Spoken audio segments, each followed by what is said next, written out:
সবাইকে নমস্তে, সত শ্রী আকাল, থ্যাংক ইউ। আমি এখানে ছট পুজোর যে ঘাট মাথাভাঙা, দুটো নদীর সঙ্গমস্থল মাথাভাঙা শহর, জলঢাকা এবং সুতুঙ্গা নদী, ঠিক সেই সুতুঙ্গা নদীর যে ঘাট যেটা আছে সেইখানে আমি এসে উপস্থিত হয়েছি। এইখানে পুজোর আয়োজন চলছে। এই নয়, পৃথিবীর বিভিন্ন জায়গায় বিভিন্ন সংস্কৃতির একটা অঙ্গ হচ্ছে যে সংস্কৃতি, এবং বিশেষ করে ধর্মীয় সংস্কৃতি, যেটা ধর্মীয় সংস্কৃতির অঙ্গ হিসেবে যেটা দেখা হয় ধর্মীয় আচার, যেখানে বলা হয় যে আমরা নিজেদের যত আত্মপীড়ন করতে হয়, অর্থাৎ আত্মপীড়নের মাধ্যমে আত্মশুদ্ধি। তো এইটা একটা তার প্রক্রিয়া। আত্মপীড়ন মানে নিজেকে পীড়া দেওয়া। যেমন সোনা পোড়ালে পরে খাঁটি হয়, ঠিক ধর্মীয় সংস্কৃতিতেও বা ধর্মীয় আচারের ক্ষেত্রে ভারতীয় সংস্কৃতিতে এরকম বলা আছে যে নিজেকে যত পীড়া দেওয়া যাবে, ভারতবর্ষ না, পৃথিবীর বিভিন্ন সংস্কৃতিতে বিভিন্ন ধার্মিক আচরণের সাথে এই নিজেকে পীড়া দেওয়ার ব্যাপারটা থাকে। তো এখানেও যেমন আমরা দেখছি এখানে যে এই যে ছট পুজো, যেটা ছট পুজোতে অনেকেরই এরকম আগের থেকে মনে আশা থাকে, ঠাকুরকে এইভাবে তারা বলে থাকেন যে আমার কোনো একটা কঠিন যে মনস্কামনা বা সেটা সিদ্ধির জন্য তারা নিজেদের এরকমভাবে আত্মপীড়ন দিয়ে থাকেন, এবং তারপরে শেষে গিয়ে সেই ইস্পিত লক্ষ্য এই ধরনের করেন। যেমন সাধু সন্তদের ক্ষেত্রে দেখা যায় বিভিন্ন ধরনের এই ধরনের কঠিন আচার। আমি দেখেছি উজ্জয়িনী কুম্ভ মেলায় 44 ডিগ্রি সেন্টিগ্রেড তাপমাত্রায় সাধুরা আগুন জ্বালিয়ে তার মাঝখানে বসে আছে, এবং তাদেরকে জিজ্ঞেস করে জেনেছি যে এরকম কি তারা কঠিন শীতের মধ্যে বা বরফের মধ্যে সাধনা করে থাকেন, বা মাটি গর্ত করে তার মধ্যে থাকেন, বর্ষার মধ্যে ভীষণ বর্ষা এবং বজ্র বিদ্যুতের মধ্যেও তারা নিজেদের দেহকে এইভাবে শুদ্ধ করেন। ঠিক মানুষও তাই, যেমন উপবাসের মাধ্যমে শুদ্ধিকরণ, এবং হ্যাঁ একদম উপবাসের মাধ্যমে শুদ্ধিকরণ, তারপরে বিভিন্ন জায়গায় কঠিন বিপদ সংকুল জায়গায় হেঁটে গিয়ে খালি পায়ে ঠাকুর দেবতার পুজো বা অর্ঘ্য দিয়ে থাকে। ঠিক একই রকমভাবে এই পুজোর ক্ষেত্রেও এইভাবে করে যে দণ্ডি কাটা, অর্থাৎ শুয়ে শুয়ে এই ঘাটে এসে উপস্থিত হন। ঘাট বলতে এখানে ছট পুজোর দুটো প্রধান অঙ্গ, এখানে কোনো দেবতা বা মূর্তি নেই, এটা একটা ইউনিকনেস যে ছট পুজোর ক্ষেত্রে। এটা বলছিলাম যে একমাত্র যে এই যে ছট পুজো, যেটা বৈদিক যুগ থেকে হয়ে চলছে, বৈদিক যুগের পুজো বলা যায়, যেটা হচ্ছে কোনো মূর্তির এখানে বিষয় নেই, মূর্তি ছাড়াই এখানে এই পুজো এখানে অনুষ্ঠিত হয়। এটা মেইনলি হচ্ছে সূর্য দেবতাকে অর্ঘ্য দেওয়া হয়, আর হচ্ছে গঙ্গা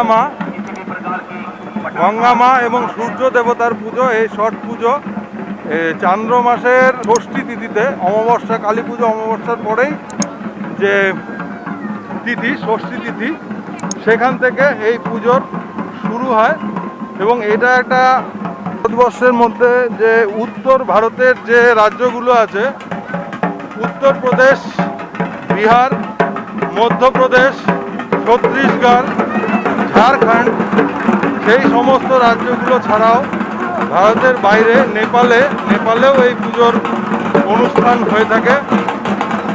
এটা হিন্দি বলয়ের সবচেয়ে বড় উৎসব বলা হয়। হিন্দি বলয়ের সবচেয়ে বড় উৎসব এই ছট উৎসব বা ছট মাইয়ার আরাধনা। তো সেটাই এখানে মাথাভাঙা শহরের দুটো নদী, সুতুঙ্গা এবং মানসাই নদী, সেই সুতুঙ্গা এবং মানসাই নদীর সংযোগস্থল। এখানকার যারা পুণ্যার্থী তারা মনে করেন যে আজকে এই দিনে এখানে গঙ্গা মাইয়ার আবির্ভাব হয়েছে, সেই গঙ্গা মাকে নিবেদন করে এখানে পুজো দেওয়া হয়। অর্থাৎ প্রকৃতির দুটো শক্তি, নদী এবং সূর্য, এই সূর্য এবং এই নদীর উপরেই এই অর্ঘ্য নিবেদন করেন এই যে পুণ্যার্থী তারা।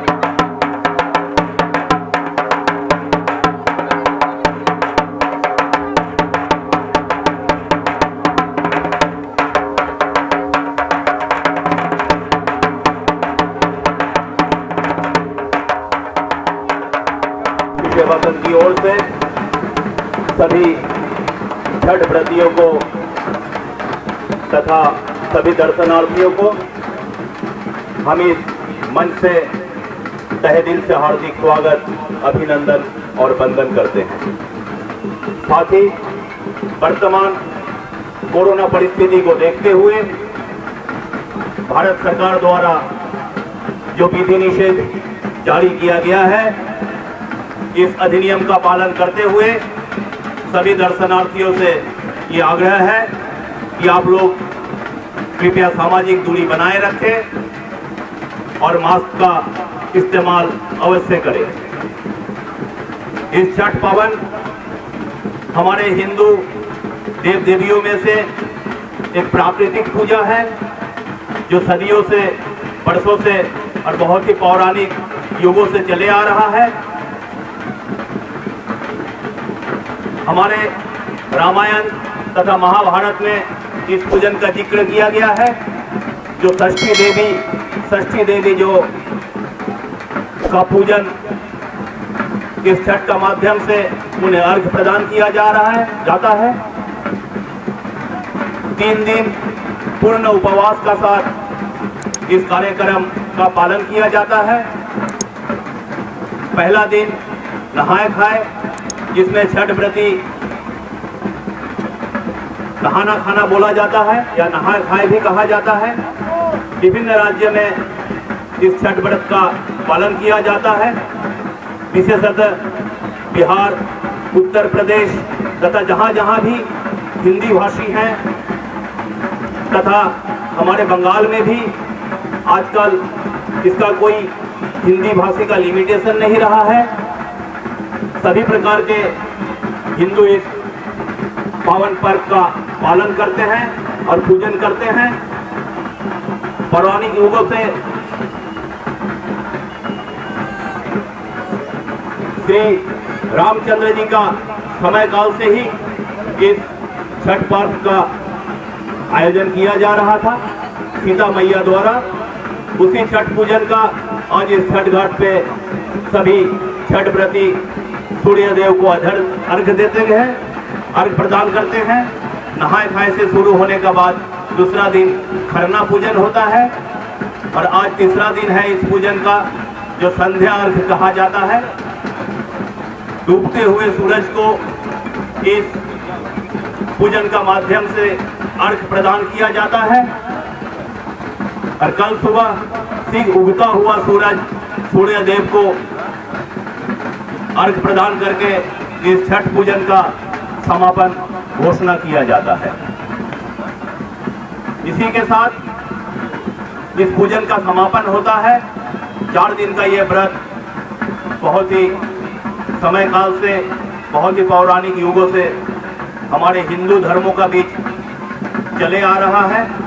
उसी का पालन करते हुए हमारे पूर्वजों का नियमों का, सभी नियमों का पालन करते हुए हम लोग उसकी दिशा में इस पूजन को आगे बढ़ा रहे हैं। धन्यवाद।